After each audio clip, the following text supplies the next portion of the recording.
अस्सलाम वालेकुम। मैं Akbar Hussain Naqvi, district IT incharge, Rahim Yar Khan police से। आजकल आपने अक्सर सड़क के किनारे किसी भी जगह, गलियों में, चौकों में, चौराहों में सिम कार्ड बेचने वाले देखेंगे जो मुख्तलिफ कंपनीज की सिम कार्ड्स बेच रहे होते हैं, और यहाँ से फ्रॉड का एक नया तरीका स्टार्ट होता है। अक्सर लोग वहाँ से सिम कार्ड्स खरीद लेते हैं। वो लोग उनकी बायोमेट्रिक मशीनों पर और जो उनके पास डिवाइसेस होती हैं उस पर सिम की तस्दीक करवा लेते हैं और उन्हें एक सिम कार्ड दे देते हैं कि ये 2 घंटे में, 4 घंटे में या 24 घंटे में ये सिम एक्टिव हो जाएगी, आप घर जाके इसको चला के देखेंगे।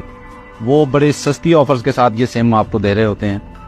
बाज़ दफ़ा ये 20 रुपए की, 30 रुपए की, 50 की, 100 की, इस तरह सस्ती सिम और सस्ते पैकेजेस के साथ वो आपको ऑफर कर रहे होते हैं। सादा लोग उनसे सिम कार्ड्स खरीद लेते हैं, लेकिन वो सिम कभी एक्टिव होती ही नहीं है, क्योंकि जो सिम कार्ड आपको दिया जाता है, बेसिकली जिस सिम कार्ड के अगेंस्ट आपकी बायोमेट्रिक वेरिफिकेशन करवाई जाती है, वो सिम कार्ड आपको दिया ही नहीं जाता।